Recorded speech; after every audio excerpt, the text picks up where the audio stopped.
Bienvenue à toutes et à tous pour cette nouvelle vidéo au sein d'OFI AM, vidéo hebdomadaire. Alors, on a une semaine marquée par une certaine stabilité sur les marchés. Ça fait quand même pas mal de temps que ce n'était pas arrivé, avec des marchés actions qui se situent toujours à un niveau relativement élevé, suite au violent rebond qui a eu lieu au mois d'octobre et début novembre.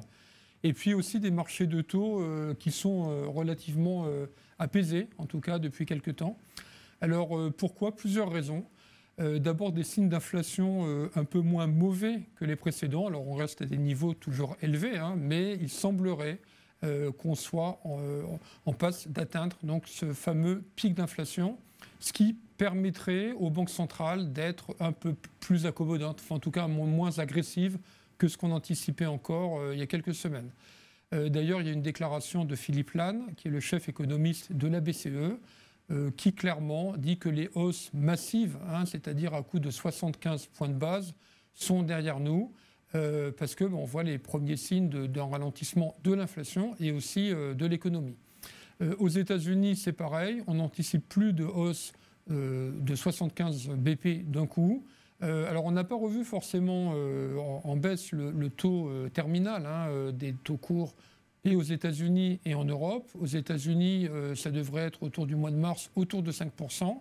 En Europe, autour du mois de juillet, autour de 3%, avec un petit décalage.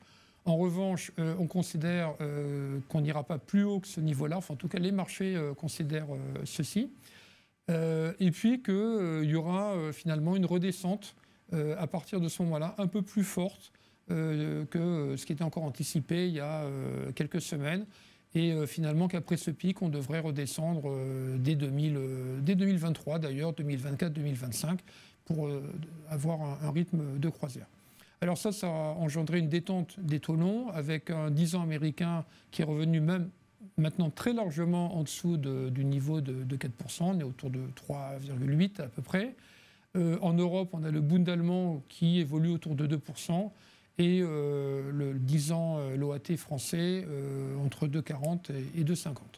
Donc stabilité sur les marchés de taux et qui a engendré une stabilité sur les marchés actions, d'autant plus qu'il n'y a plus du tout de publication de résultats actuellement. Donc on va dire que les marchés actions évoluent au rythme des marchés de taux d'intérêt. Alors, une nouvelle un peu moins sympathique venue de Chine. On avait considéré qu'après la reconduite de Xi Jinping à la tête du Parti communiste, on aurait une politique Covid un peu moins restrictive. Il y avait des premiers signes la semaine dernière, et puis là, patatras, on a une courbe des contaminations qui repart à la hausse en Chine et des reconfinements de certaines villes. Donc ça pèse effectivement sur l'activité, donc sur les anticipations de croissance en Chine, donc sur les anticipations de croissance mondiale. Ça aussi, ça participe à une accalmie sur le front des taux, parce que qui dit croissance plus faible dit normalement, a priori, inflation plus faible aussi.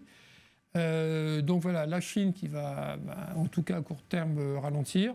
Et puis alors tout ça, finalement, quand on conjugue le ralentissement économique mondial avec les déclarations des banques centrales et donc ces nouveaux confinements en Chine, finalement la variable d'ajustement, ça a été les matières premières, notamment le pétrole, qui s'est replié dans la semaine assez fortement pour ces raisons.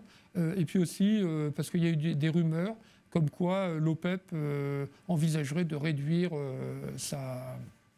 d'augmenter sa production, ce qui a été d'ailleurs démenti immédiatement. Mais enfin, tout ça a pesé sur le prix du pétrole, mais pas que. Les matières premières, le zinc, le nickel, le cuivre, etc.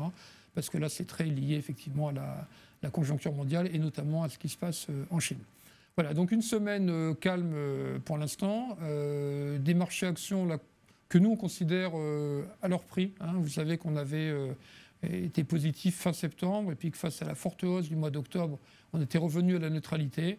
Voilà, là on considère qu'on est revenu à un prix, on a envie de poursuivre cette neutralité.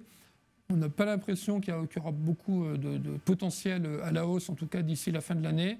Et d'un autre côté, tant que, effectivement, dans la mesure où il n'y a plus de tension sur les taux d'intérêt, tant qu'on n'aura pas revu à la baisse les résultats 2023, on pense qu'il y a un soutien à la baisse. Et c'est pour ça que si on revenait au niveau de fin septembre, à nouveau, on reviendrait positif. Mais enfin, on est bien plus élevé que les niveaux de septembre. Voilà, on aura l'occasion de reparler de tout ça la semaine prochaine. Donc je vous donne rendez-vous à la semaine prochaine et vous souhaite à toutes et à tous une excellente journée.